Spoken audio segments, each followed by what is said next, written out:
Bonjour à tous, ravi de vous retrouver pour cette nouvelle page d'actualité en Savoie-Mont-Blanc. Voici les titres que nous allons développer en ce mercredi 17 mai. Depuis le 1er janvier 2017, il est interdit de vendre des pesticides en libre service aux particuliers. Du côté de Saint-Genis-Pouilly, l'entreprise botanique avait déjà passé le cap et ce dès 2008. Nous irons voir comment se passer de pesticides, notamment en utilisant des produits biologiques. Et puis nous irons au Bourget-du-Lac pour le festival Les Voix du Prieuré. De nombreux concerts sont organisés durant le festival, mais également des ateliers ouverts au public. Il a permis aux spectateurs de pratiquer le jazz. Mais on débute ce journal avec la campagne des législatives. Laura Devin, candidate pour La République En Marche dans la 4e circonscription de Haute-Savoie et issue de la société civile, a présenté les axes majeurs de sa campagne. L'écologie a souvent été mentionnée, mais aussi le maintien de la participation citoyenne. Sujet incontournable pour cette circonscription, la question de la politique avec nos voisins suisses a été abordée. On l'écoute au micro de Guillaume Lesquer.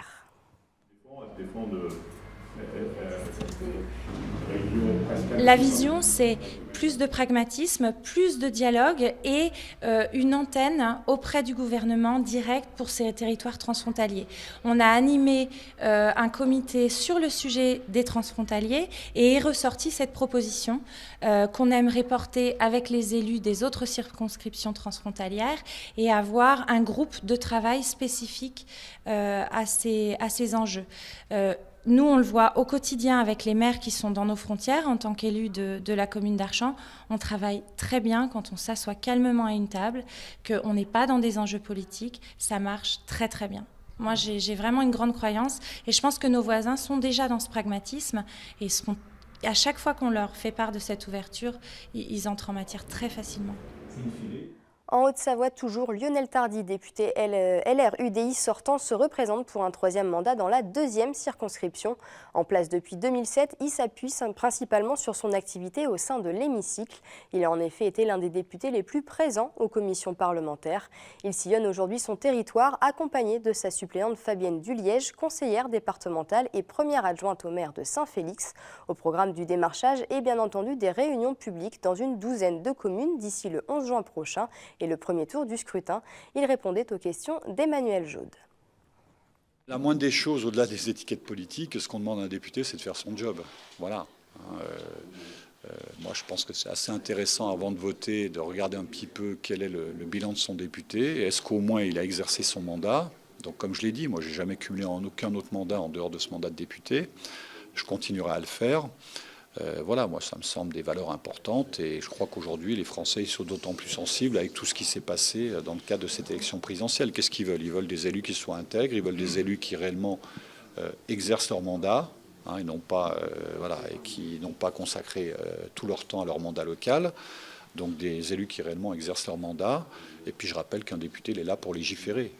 Il n'est pas là pour faire le super maire, il est là pour travailler à Paris sur les dossiers nationaux. Donc voilà, une élection de député, c'est pas une élection locale, c'est pas une élection cantonale, c'est pas une élection départementale, régionale ou autre. Voilà, c'est une élection nationale. Donc on défend des causes nationales. Voilà.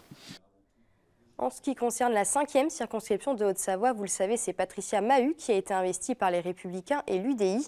Elle succède à Marc Francina, mais ce dernier ne quitte pas finalement le devant de la scène puisqu'il sera son suppléant. L'intéressé n'a visiblement pas eu envie de partir si vite. Il fait exactement ce que fait Bernard Accueillet sur Annecy, laissant son fauteuil de député tout en restant suppléant. Et puis en Savoie, la députée socialiste sortante de la 4e circonscription, Bernadette Laclais, a fait savoir hier soir dans un communiqué qu'elle sera bien candidate. Elle avait annoncé à l'issue du premier tour de la présidentielle qu'elle était à disposition du mouvement En Marche. Le parti a préféré investir Patrick Mignola. Bernadette Laclais a donc décidé de tenter sa chance sous sa propre bannière.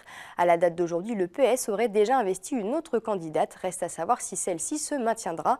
Quant à Patrick Mignola, il a d'ailleurs réagi à cette candidature. Je cite, « Madame Laclais ne peut ignorer qu'elle a longuement entretenu l'ambiguïté sur son soutien à Emmanuel Macron et que cette vocation tardive, même bruyamment orchestrée, ne laisse guère de doute sur son sens de l'opportunisme. » Fin de citation. On parle écologie à présent. Certaines enseignes se battent en faveur de la nature et c'est le cas de Botanique, une entreprise familiale haut-savoyarde. Cette enseigne a arrêté depuis 2008 de commercialiser des pesticides ou des engrais chimiques. Un parti pris annoncé bien avant les mesures de l'État.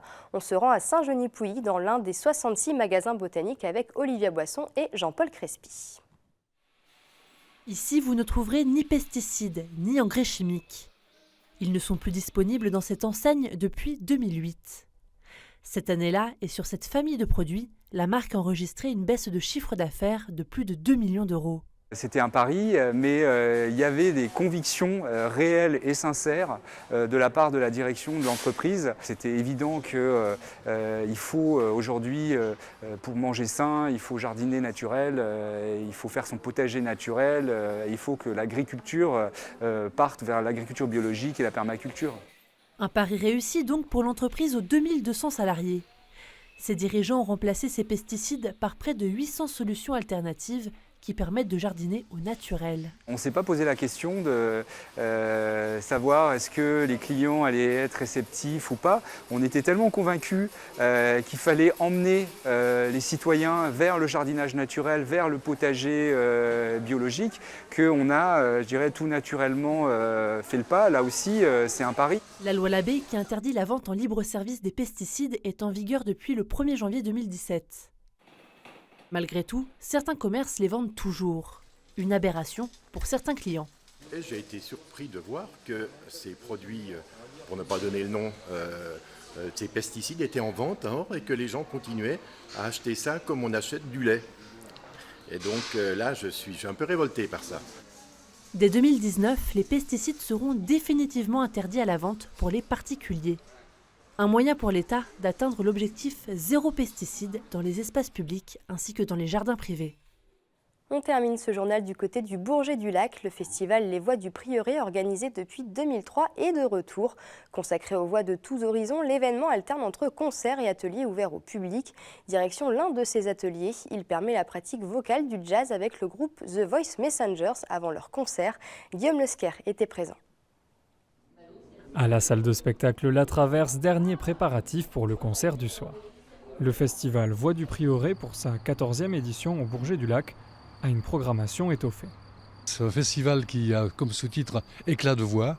Éclat de voix, c'est un peu comme éclat de rire, mais c'est aussi la voix un peu avec tous ses aspects. C'est-à-dire c'est un festival qui est né autour du très beau lieu qu'est le prieuré avec ses différents bâtiments, le cloître, l'église, mais c'est aussi un festival qui a lieu dans d'autres lieux actuellement. La représentation de ce soir accueillera pas moins de 200 personnes, mais en attendant, à l'étage, c'est l'heure des répétitions pour The Voice Messengers.